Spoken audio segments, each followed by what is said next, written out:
দিনটা ছিল 20 মার্চ। আমরা সকাল সকাল বেরিয়ে পড়েছিলাম পুরীর উদ্দেশ্যে।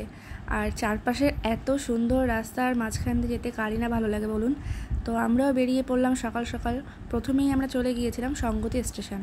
আর সঙ্গতি স্টেশন যাওয়ার একটাই কারণ ছিল, হাবড়া থেকে বনগাঁ লোকাল ধরাটা আমাদের পক্ষে একদমই সম্ভব ছিল না, কারণ এটা ছিল একদম পিক টাইম, 10টা থেকে 10:30। তো এই টাইমে মানে বনগাঁ লোকালে ওঠাটা খুবই কষ্টকর।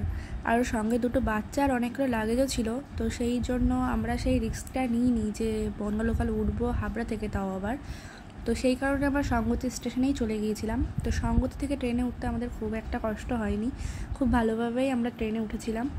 আর প্রথমেই আমরা দমদম স্টেশনে যাই, দমদম থেকে মেট্রোতে করে এসপ্ল্যানেড, আর এসপ্ল্যানেড থেকে হাওড়া।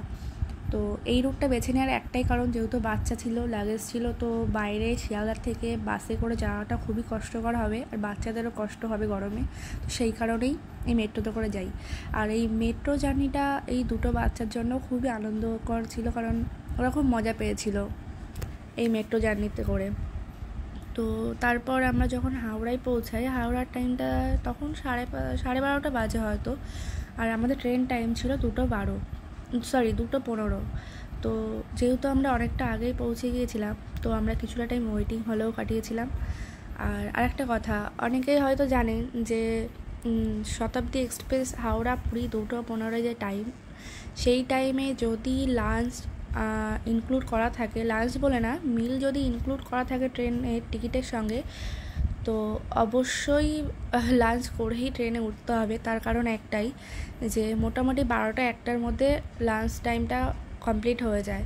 তো যদিও আমাদের টাইমটা ওভার হয়েছিল, টাইমটা ছিল, ট্রেন টাইম ছিল 2:15, তো ওই টাইমে আমরা যে লাঞ্চ পাবো না সেটা আমরা বুঝতে পারিনি।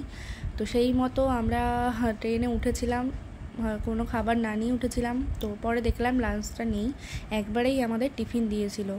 তো যারা জানেন না এই ব্যাপারটা, অবশ্যই যদি পুরী যাওয়ার সময় হাওড়া পুরী শতাব্দী এক্সপ্রেসে ট্রাভেল করেন, তো অবশ্যই লাঞ্চটা নিয়ে উঠবেন, কারণ মোটামুটি 3:30-4টে নাগাদ আপনি টিফিন পাবেন, তার আগে তো কিছু খেতে হবে।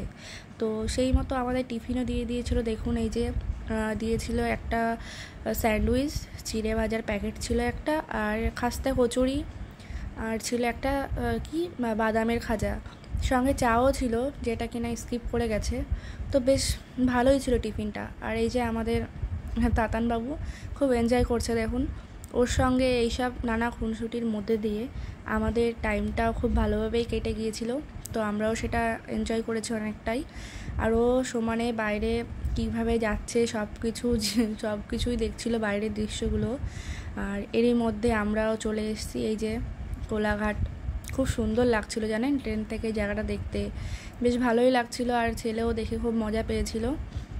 তো এরকম আমরা অনেকটা রাস্তা যাওয়ার পর এরপরে আমাদের দিয়েছিল রাতের ডিনারটা। ওই মোটামুটি 7টা থেকে 7:30টার মধ্যেই ডিনারটা দিয়েছিল। তো আমরা বুঝতে পারিনি অত আগে ডিনার দিয়ে দেবে। তো আমরা ভেবেছিলাম হয়তো লেট করবে, সেই কারণে আমরা মাঝখানে একটা টিফিনও করে নিয়েছিলাম। তো ডিনারে আমাদের ছিল হচ্ছে একটা ভেজ থালি, একটা নন ভেজ। তো ভেজে ছিল পনির, এক্সট্রা ছিল পনিরটা, আর নন ভেজে ছিল হচ্ছে চিকেন। বাকি ডাল সবজি সব একই ছিল। তো এইবার ট্রেনে ট্রাভেল তো কমপ্লিট হয়ে গেল আমাদের। ট্রেনে আমরা পৌঁছে গেলাম, ট্রেন থেকে নেমে পুরীতে। আপনারা দেখতেই পারছেন এত সুন্দর চারপাশ দেখে সকাল সকাল প্রথমে গিয়েই পুরী এই সমুদ্র দর্শন কার না ভালো লাগে বলুন। আমাদেরও খুব ভালো লেগেছিল, আর আমরা খুব এনজয়ও করছিলাম সকালবেলাটা।